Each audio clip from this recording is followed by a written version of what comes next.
अब ये बताएं कि जो हमारे प्रेसिडेंट ट्रंप हैं उन्होंने तो टैरिफ लगा दिया, पाकिस्तान पे भी लग गया।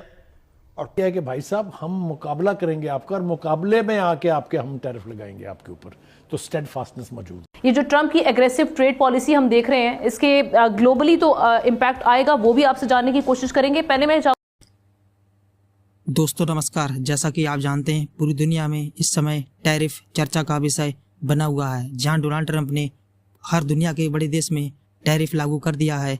वहीं पाकिस्तान में 30% टैरिफ लगा दिया गया है, जो भारत की तुलना में 4% ज़्यादा है। यही देखकर पाकिस्तानी मीडिया कह रहा है कि डोनाल्ड ट्रंप और मोदी की दोस्ती है, इसीलिए 4% टैक्स कम लगाया गया है। तो दोस्तों वीडियो अच्छा लगे तो लाइक करना, चैनल को सब्सक्राइब करना। आइए देखते हैं पाकिस्तानी मीडिया क्या कह रहा है। अब ये बताएं कि जो हमारे प्रेसिडेंट ट्रंप हैं उन्होंने तो टैरिफ लगा दिया, पाकिस्तान पे भी लग गया। और पाकिस्तान की जो एक्सपोर्ट है अमेरिका को वो तकरीबन $5 अरब के लगभग है, और पाकिस्तान यानी और इंपोर्ट जो है अमेरिका से तो कम है उसके मुकाबले में। तो ये जब टैरिफ की जो पाबंदी है इससे कितनी मुतासर हो सकती हैं हमारी जो बरामदात हैं, खासकर textile. So it's a very important day in the world, right?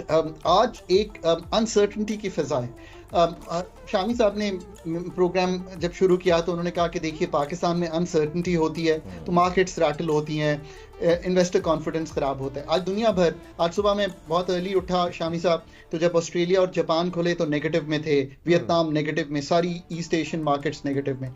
सो जो आपने बात की, आज यूरोप नेगेटिव में बंद हुआ है, यूएस नेगेटिव में मार्केट्स आ रही हैं। तो देखिए अनसर्टनिटी की जो हम बार बार जिक्र करते हैं और हम चाहते हैं कि पाकिस्तान में सर्टनिटी की फिजा कायम हो, उसका असर सारी दुनिया लेती है। सो शामी साहब की उस बात से आगे लेकर चलता, उसमें भी उसने तबाही की थी, अमेरिका की भी और अमेरिका के साथ साथ चंद दोस्तों वाले की भी। और अब ये जो दूसरा दौर है उसका, इसमें वो सबकी तबाही करने पर तुले हैं। उनका ख्याल ये है कि सबको तबाह करके अमेरिका को फ़ायदा पहुंचाया जा सकता है। Is that going to happen और नॉट, वो तो अपनी जगह है। लेकिन उनके जो फैसले हैं, ट्रंप की टैरिफ की बात तो हम बाद में करते हैं, जितने भी उन्होंने अब तक फैसले किए हैं उसके खिलाफ रेजिस्टेंस मौजूद है, अमेरिका के अंदर है और बेपनाह रेजिस्टेंस है वहाँ की। ये जो टेक्सटाइल एक्सपोर्ट्स है, इंडिया को तो कोई फ़र्क नहीं पड़ेगा, उनका तो वॉल्यूम बहुत बड़ा है, उनके तो और बड़े इश्यूज हैं, वो और अंदाजे से जिसे वो कहते हैं ना वो होगा। सो ये जो रेसिप्रोकल टैरिफ्स हैं, ठीक है जी, ये आप समझ लें ये हमारे लिए तो बिल्कुल, हमारी तो इकॉनमी बिल्कुल ही भट्ठा बिठा देंगे। इंडिया को ये है कि इंडिया की पोजीशन थोड़ी डिफरेंट है। ये मैं आपको बताता चलूँ कि जो इंडिया क्योंकि बड़ा प्लेयर है। अब फॉर एग्जांपल अगर आप सिर्फ ये समझ लें कि अमेरिका जो है that is India's largest trading partner in 2024, जबकि इंडिया जो है it ranks 10th in the list जो अमेरिका के ट्रेडिंग पार्टनर्स हैं।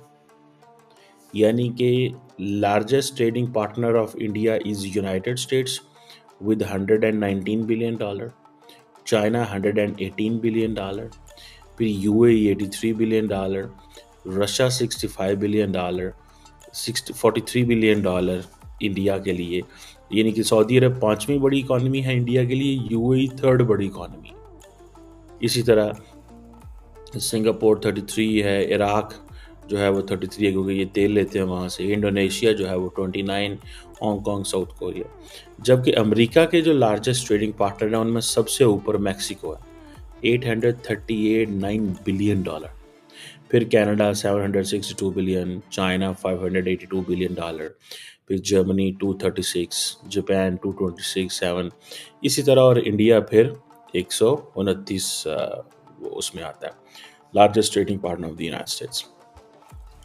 अब ट्रंप क्योंकि ये प्लान कर रहे थे कि 25% टैरिफ्स लगाएंगे मैक्सिको एंड कनाडा के ऊपर, एंड 10% ऑलरेडी जो है वो इफेक्ट हो चुका हुआ चाइनीज़ के ऊपर। लेकिन ये जो आप पोजीशन क्रिएट हुई है ये इंडिया के